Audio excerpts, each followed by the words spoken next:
Sa mapagpalang araw po sa inyong lahat. Ngayon po ay November 15, 2025, Sabado ng ika-32 linggo sa karaniwang panahon.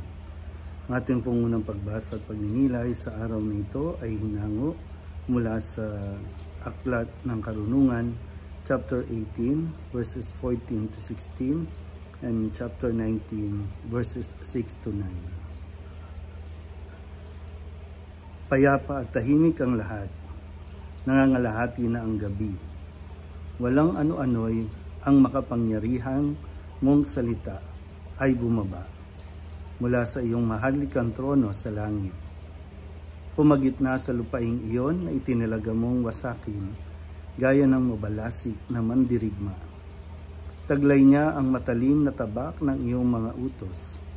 Tumayo siya, ang ulo niya'y sagad sa langit, at pinalaganap ang kamatayan sa buong lupain.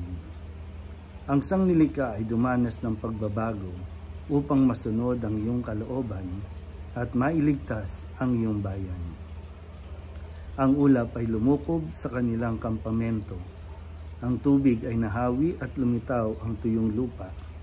Isang malinis na landas sa gitna ng dagat na pula, at lunti ang kapatagan mula sa naglalakihang mga alon.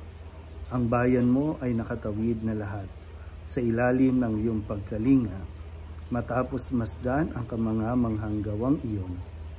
Tulad nila'y mga kabayo sa sariwang pastulan, parang mga tupang naglulundagan sa tuwa sa pagpupuri sa iyo, O Panginoon, sapagkat iniligtas mo sila. Ang salita ng Diyos. Muli po, isang mapagpalang araw sa inyo pong lahat. At bago po magtapos ang linggong ito, muli tayo po ay nagbabasa at nagninilay mula sa Aklat ng Karunungan. At muli yung paalala nga sa atin, kung babasahin natin itong aklat na ito ng Karunungan, gaya ng nabanggit ko ng mga nakalipas na araw, na ang karunungan ay tumutukoy sa karunungan ng Diyos. At ito ay tumutukoy din sa ating Panginoong Jesucristo na siyang naging yung binabanggit sa unang bahagi ng ang salita ng sabi nga dito, ang makapangyarihan mong mga salita.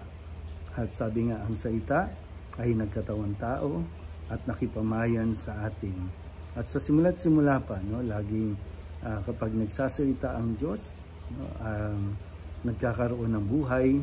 Kapag nagsasalita ang Diyos, nagkakaroon ng kaligtasan para sa bayan ng Israel. Sa kasaysayan po, kung babalikan natin mula pa sa aklat ng Henesis, nang magsalita ang Diyos na sabing likain natin, at sa bawat bigkas niya ng salita, nandoon si Kristo. Kaya patungkol pa rin, lahat ng ipinapahayag sa lumang tupan ay patungkol kay Kristo na siyang ipinangako sa atin. Sabi nga na itong salitang ito ay bumaba mula sa kanyang luklukan doon mula sa kanyang trono doon sa kalangitan, bumaba upang tayo po ay upang siya ay mabuhay ng kapiling natin,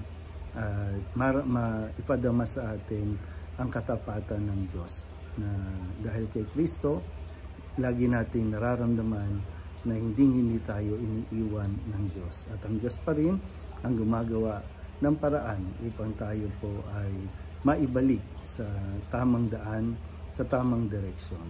At tayo ay magkaroon ng lakas ng loob na matupad natin ang kanyang mga utos.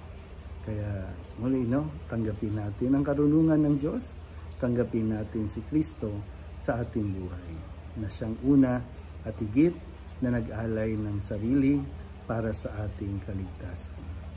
Muli po, isang mapagpalang araw sa inyo pong lahat.